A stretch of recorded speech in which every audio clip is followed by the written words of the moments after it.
Hello friends, welcome to my channel. उम्मीद करती आप सब खुश होंगे, आबाद होंगे और अपने अपने घरों में महफूज भी होंगे। और आपके रमज़ान के रोज़े बहुत बेहतर तरीके से आप बड़ी इबादत के साथ, दुआओं के साथ और बहुत ही खुदा की नज़दीकी में अपने दिनों को गुजारते हुए आपके रमज़ान पूरे हो रहे होंगे। फ्रेंड्स, आज मैं दो टॉपिक्स को लेकर आपके सामने आई हूँ। तो हम सबसे पहले सितारा की सिस्टर सलमा यासीन के बारे में बात करेंगे, जिन्होंने अपने वीडियो में ये डाला कि वो पाकिस्तान शिफ्ट होना चाह रही हैं और लेकिन उनके दिल में कई प्रकार की उलझन है और बहुत सारी उनके दिल में फ़िक्र भी है कि मैं पाकिस्तान शिफ्ट होंगी तो मेरा वहाँ पर शिफ्ट होने का फ़ैसला सही है या गलत है। तो मैं सलमा सिस्टर से यही कहना चाहती हूँ कि आप जो हैं ऐसी जगह पर हैं जहाँ पर खासकर मुस्लिम कम्युनिटी तो जाने के लिए तरसती रहती है।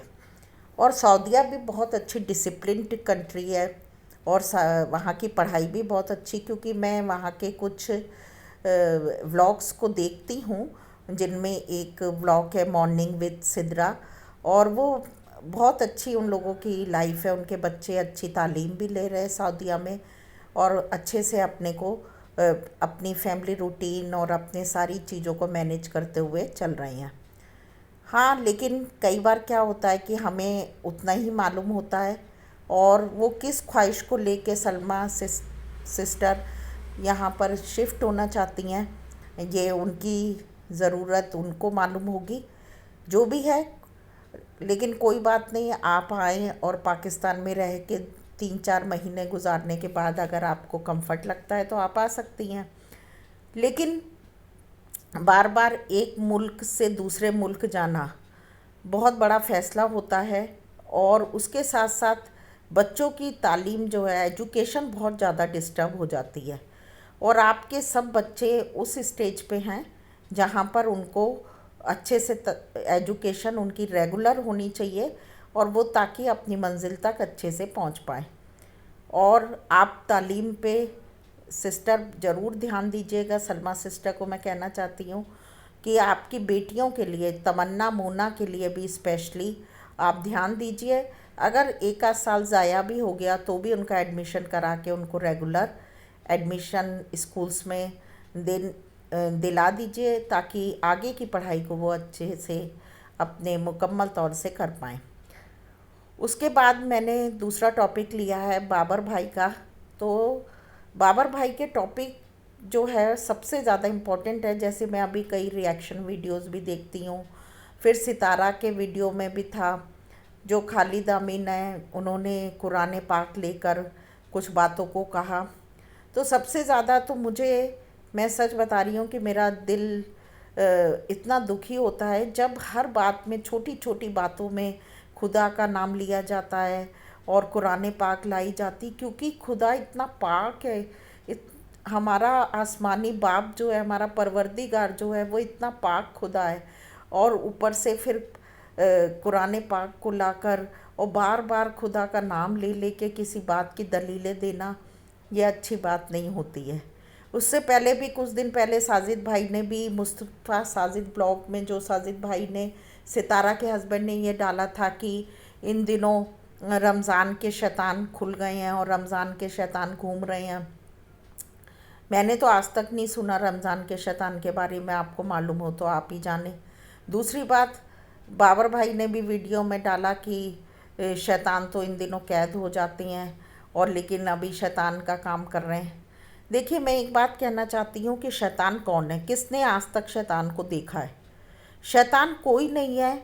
हर एक के दिल में खुदा भी काम करता है और खुदा हर एक के दिल में है। कोई इंसान ऐसा नहीं कि जिसके दिल में नहीं है। हर मज़हब के लोग अपने अपने दिल से अपने अपने खुदा को, भगवान को, अल्लाह को, ईश्वर को, गॉड को मानते हैं और सबके दिल में काम करता है।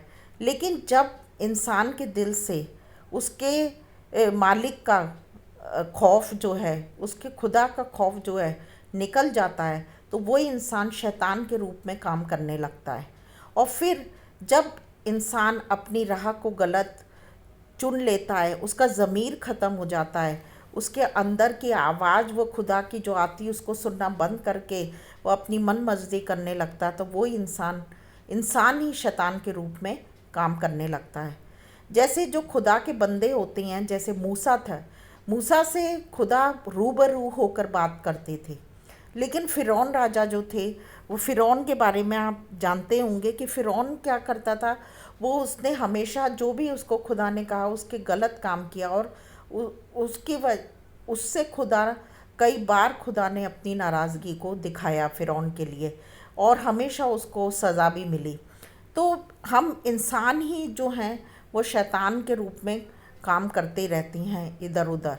जो दूसरी बात ये कि कई लोग बरकतों को दौलत से, पैसे से, जायदाद से तौलते हैं। अगर जायदाद ही दौलत हो जायदाद, दौलत और पैसा ही सब कुछ होता, बरकत, तो खुदा का के लिए इंसान के पास वो सोचने का मौका ही नहीं रहता। क्योंकि क्या खुदा जो है उसको इस संसारी चीज़ों से, इस जहान की चीज़ों से कोई मतलब नहीं, वो तो मालिक है। उसकी नज़दीकी में जाकर जो अपने गुनाहों की माफ़ी मांग लेता है, जो अपना तौबा कर लेता है, और जो अपने दिल से हर एक लोगों को माफ़ करके और अपने को रागसार करके उसके सामने आता है, अपने गुनाहों के लिए बार बार तौबा करता है, तो खुदा उसके साथ रहता है। कई खुदा के ऐसे लोग थे जो उसकी उसकी नज़दीकी के लोग थे, वो फ़कीर थे। उन्हें इस संसार की दौलत से कोई मतलब नहीं थी, वो संसार की दौलत को कूड़ा और करकट समझते थे।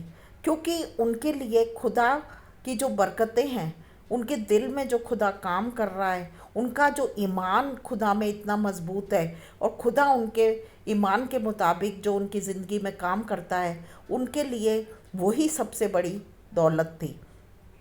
तो मैं बार बार ये कहना चाहती कि सारे व्लॉग्स में, रिएक्शन व्लॉग हो चाहे कोई भी व्लॉग हो, शैतान शैतान शैतान शैतान कोई नहीं है। ये लोगों के अंदर ही शैतान बैठ के काम करता है। दूसरी बात, बाबर भाई ने लाइव आके भी, मैं भी इंडिया से हूँ, इंडिया के कई लोगों से बातचीत करी, तो वो चीज़ बहुत अच्छी थी। क्योंकि जब इंडिया के लोगों से बाबर भाई ने आके लाइव आके बात करी, और जब बातें कर रहे थे, तो लोगों को ऐसा, मतलब जो उनका एहसास ऐसा लग रहा था कि कैसे भी हम आपस में मिले, और वो अपनी खुशी को जाहिर कर रहे थे। तो मैं उस व्लॉग को देख के यही सोच रही थी कि आज कुछ कुछ ऐसी पॉलिटिक्स की वजह से हमारे मुल्क जो हैं अलग अलग हो गए हैं, लेकिन आज भी दिलों में जो प्यार है, जो मोहब्बत है, वो इस दूरी को भी ख़त्म कर देती है। और ऐसा लगता है कि हर जो है हम लोगों की आपसी रंजिश वो ख़त्म हो गई है। एक्चुअली देखा जाए तो रंजिश कोई भी नहीं है। कई ऐसे लोग होते हैं, हाँ मैं ये कहना चाहती, कई ऐसे लोग होते हैं जो शैतान के रूप में काम करके इस तरीके की गर्दिशें फैला देते, इस तरीके की खौफनाक बातों को सामने लाकर, और हमारे जो आपसी मुल्क हैं वो दुश्मन हो जाती हैं। तो लेकिन जिनके दिलों में खुदा काम करता है, जो खुदा से मोहब्बत करती हैं, वो आपस में भी एक दूसरे से मोहब्बत करती हैं, और यही मोहब्बत जो होती है हमारे उस सपोर्ट को दिखाती है, हमारे उस सेक्रीफाइस को भी दिखाती है, और एक दूसरे की आँखों में आंखें डाल के जब हम बातें करते हैं तो वो मोहब्बत हमें दिखाई देती है। ओके फ्रेंड्स, इस वीडियो के ज़रिए मैंने जो भी कहा बातें, अगर मैं कहीं गलत हूँ तो आप मुझे बताएं, और सही हूँ तो आप मुझे सपोर्ट करें, मेरा साथ दें, मुझे सब्सक्राइब करें। और किन वीडियोस पे आपको, टॉपिक्स पे आपको वीडियो चाहिए, उसके लिए भी मुझे बताएं। और उम्मीद करते कि आप मेरे जज्बातों को समझ रहे होंगे, और मेरे साथ आप भी हम ख्याल होंगे। Okay friends, bye bye. अपना और अपनों का ध्यान रखें और हमेशा खुश रहें।